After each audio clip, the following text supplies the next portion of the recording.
welcome to the 10th anniversary edition of the Schwall Christmas Eve special. And around here, the fact that we have lasted 10 years is known as the real miracle of Christmas. Be that as it may, we're going to revisit some of the people who have made 2005 a little more bearable by providing us with some much-needed laughter. If you are a regular viewer of our segments, you'll know that food takes a high priority. There's just something about a hot dog. No other food seems to elicit the love, the admiration, the devotion of a hot dog.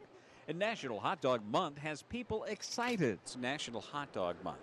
Yay, I love hot dogs. People the world over eat them every day, and that's the message that this hot dog stand at Knoxville Center is trying to send with this sign.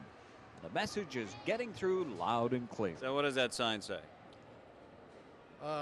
Says Frank's Hot Dogs. Oh, no, I know that. I mean, below that. Can you read those words over there? The top three, maybe. Let's see. Oh, well, the glasses are going to help, I'm sure. No, it doesn't help. Frank's Hot Dogs. No, below that. Tornado cane. I can't read Spanish. Is that Spanish? I don't know. Hi, Worcesterson. Read that sign for me. Frank's Hot Dogs. Tornado cane. What? I can't read that. Sure you can. Schwall. Click it. Heis Worchen. Shad, what? That doesn't say click it. That's like cliche. Click it. Is that like click it or ticket, like the cops talk about? Sure. Click it or ticket. Whatever. Yeah. Heis Wood or Chesson. Water chestnut? That's what it looks like to me, but I've never seen a U with two dots over it like that. What's this for anyway? Hot dogs. Oh, hot dogs. He's selling hot dogs. Boy, I remember back when you could just order one, you know. Yeah, just like, give me a hot dog. Yeah. Those were the days, huh? Yeah, they were. The Philly cheesesteak started out in Philadelphia, Pennsylvania, but now you can't go anywhere in America without seeing them. Charlie's here in Westtown Mall sells lots of them. Now they're selling tasty cakes, another Pennsylvania treat, and chances are it will catch on. Huh? Really good. Yeah. But it's safe to say that this Pennsylvania treat will remain just that, a Pennsylvania treat. It's what? Scrapple. Scrapple? And what's in it? Pork snout's always a yummy treat. Oh, man. That's all you have to know. So it's time to do a little test marketing. Now look at the camera and say, pig snouts. Pig snouts. That's not good. I'm sorry. It's nasty. You want some? Nope. How come? I like it plain and simple. You can't get much more simple than pig snouts, buddy. Oh, I have a really bad stomach.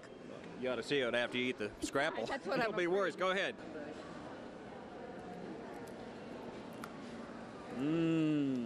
Say The mustard good. Mustard's good. Will we be seeing mixed scrapple on the menu soon? No. Did I mention there are pig snouts in there? Now tell the truth. Isn't that the best pig snout you ever had? That's horrible. It's the best pig snout you ever had. Yeah, well, I've never had pig snout before. Crunchy. Crunchy? Is that all? Nasty. I should have stuck with crunchy. Can't get rid of it. All right, well, the trick to it is this. Heavy on the mustard.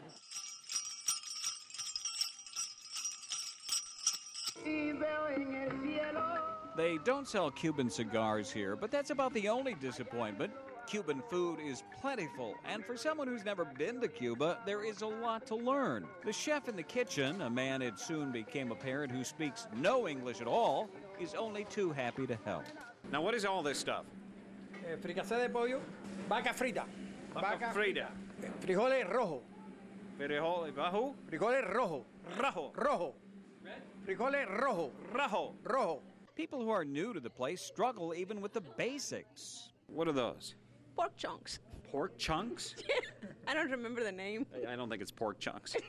This is a group with a mixed heritage, including one German. Germany, how close does Cuban food come to German food? there's not much special German food, actually. Most Germans eat Italian or French. Now, the baked goods are about as good as they look, and they were fixing some of that infamous Cuban coffee to wash it down. What's Cuban coffee like? Like gasoline. It does. It gets you bouncing. She wasn't kidding. Oh. There's one thing about Cuban food. It stretches your taste buds. What is that? This is the oxtail. It's what? Oxtail. No, really, what is it? Oxtail. No. It is oxtail. You're not eating oxtail. Yes, it is. Say it ain't so. It is. It is. It's pretty good, actually. You know where they get that? From the ox. Yeah, but... but where on the ox? There are two parts to an honest-to-goodness Southern breakfast: food and talk. Talk is important, but the food is the main thing. You won't catch a true Southerner eating Fruit Loops for breakfast. To be authentic, breakfast has to contain eggs, either fried or scrambled, and some kind of meat. Biscuits, not the kind out of a can, and sausage gravy, cooked to exacting specifications. This is our skillet to make gravy. Arn skillet. And what? An Arn skillet. Arn? Arn. A-R-N? Yeah, I think that's how you spell it. Arn. Yeah. Biscuits and gravy are pretty standard around here, but some people insist on tampering with them. You put mustard on your biscuits and gravy? I've been doing that with regularity for, I guess, 45 years. Do you have other strange ways about you? Or? This is it. Anyone who grew up in the South had pretty much the same experience. It was biscuits and gravy for breakfast then. Why do people in the South place so much emphasis on breakfast? That's the most important meal of the day. Where else can you sit down to eat and you get all that lard and flour and pork meat? You know, it's best meal of the day. Good for you. Good, healthy You'll food. be dead by 6. Yeah. But there are Southerners who grew up deprived. Is there a problem? Yeah, you're eating toast and gravy. I grew up that way. You ask her how she grew up. That's what I was served when I was young. Toast and gravy? Toast and you gravy. ate toast? Yes. Where My you mother from? didn't make biscuits. Are you still in therapy, or? When we come back, we'll find out how international a place East Tennessee is getting to be.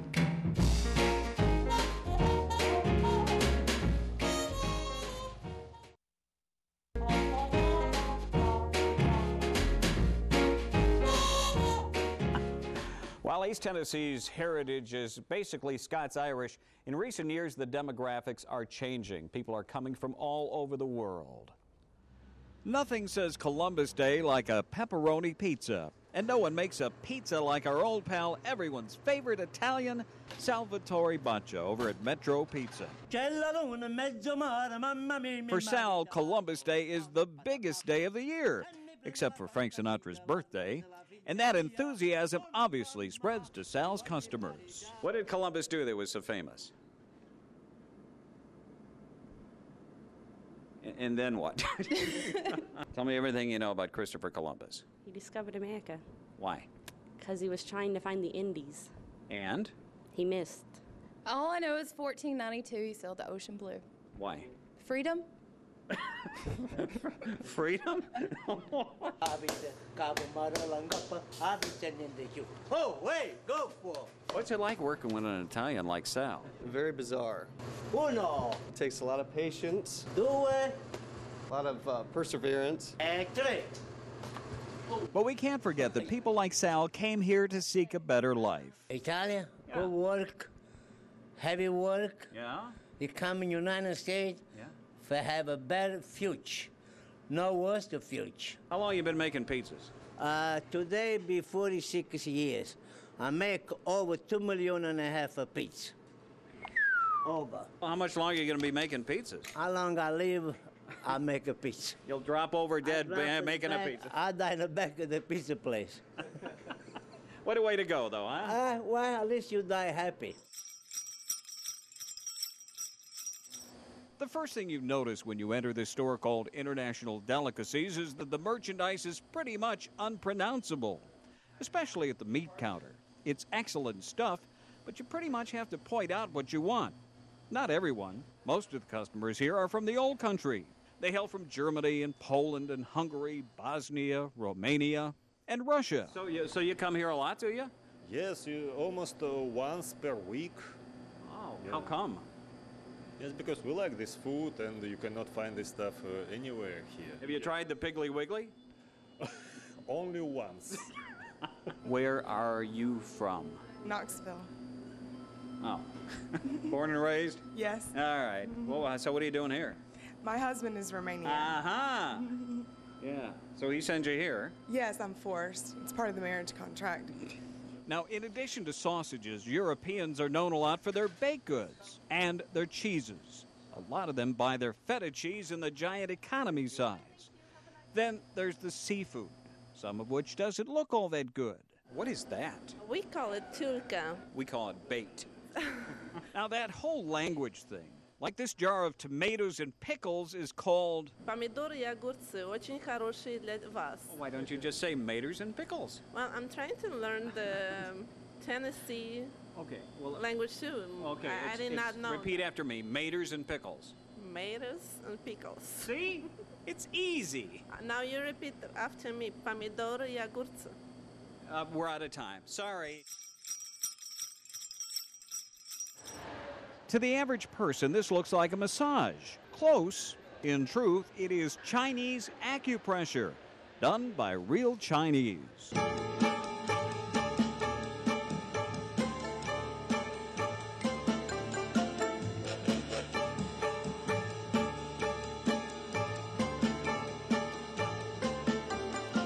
These folks from China have set up shop here at Westtown Mall just in time for the busiest season of the year. Where are you from? Where are you from? Where are you from? Where are you from? Let me guess. You don't speak English. English. English? English. You speak English? English. Where did this originate? While we were here, only women seemed interested, not the guys. I can see you sitting there. No, you can't either. I can see you sitting there. No, you can't either. Oh, yeah. Oh, no. Did you get one yet? No, I don't want one either. Well, how come? I don't want them massaging me. Well, look it. No. I'm not going to go over I can get you a free one. I know those people. No way. Now, some of this looks a bit rough, but people seem to enjoy it. What did you think when they were whooping on you? It felt pretty good. Did it? Yes, You it like did. to get whooped on, do you? Yeah, evidently. When we come back, they'll be picking and grinning and beating the drums.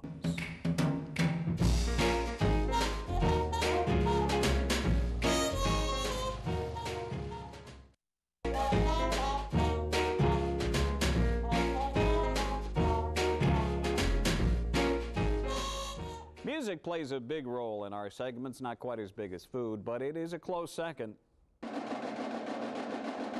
As if you can't tell, it's band camp. The folks at Rush's Music and the Yamaha Corporation are teaming up to teach kids from several area high schools how to play those drums.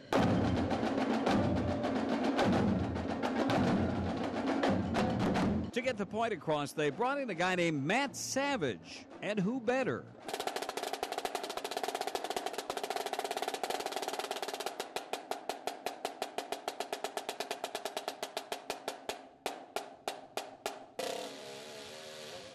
How'd you do that?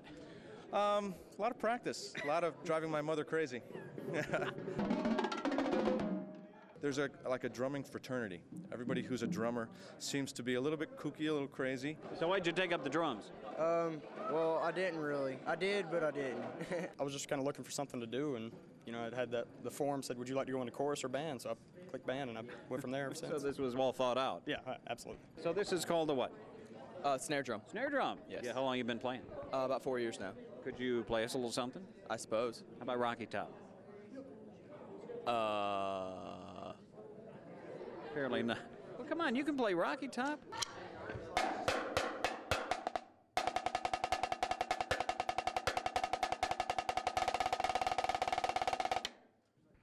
That was Rocky Top.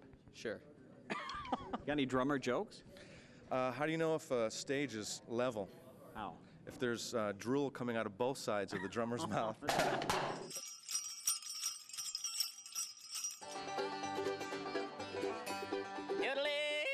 It's scheduled for each and every Tuesday night.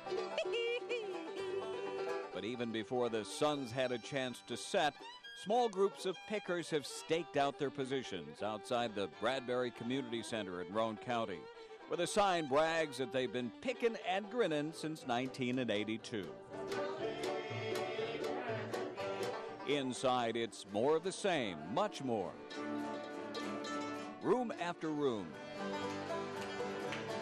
Different groups, different people, same motivation. Keeping alive that down-home East Tennessee sound. Guaranteeing that guys like this can enjoy it till they're guys like this. Of course, the pickers do only half the work. The grinners do the rest. If you don't pick, you grin. Now let me see you grin. You better take up picking.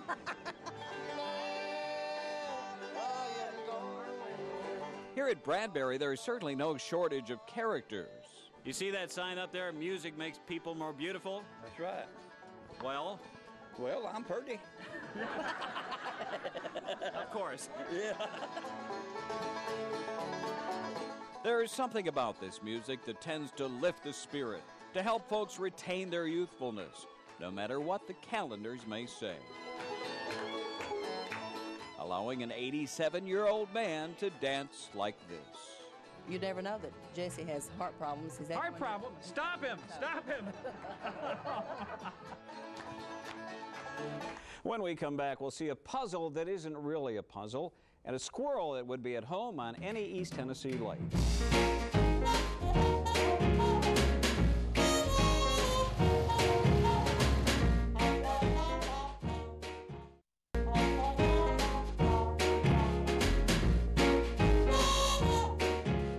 You know, life is full of minor irritations, and in our business, that's good. On the surface, it seems easy enough. You just pop it out of its easy-to-use carrying case and plop it in the windshield of your car. It works fine. The user-unfriendly part comes when you try to get the thing back into its easy-to-use carrying case.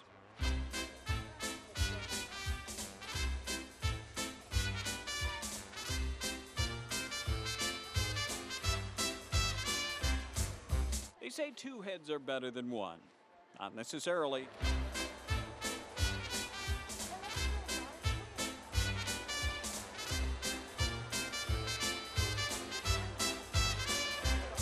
So I'm officially the dumbest blonde in Knoxville. Officially on TV now. Ta-da!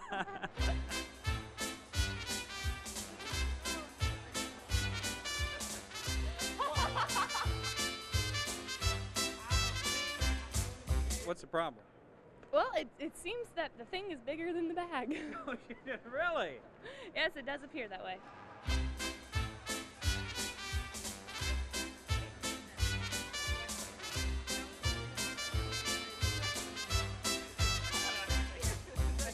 What do I win if I get it in the bag? Nothing. There's an old saying known to many of us that goes, "It's close enough for government work." This is what that means. Perfect. Just perfect. Now, squirrels are not unusual here in East Tennessee. Squirrels who water ski, well, they are. This is one of the stars of this year's Fall Festival. Not the woman, the squirrel. Several people gathered here today for a sneak preview to watch Twiggy the squirrel water ski. A kiss for luck, and she's on her way.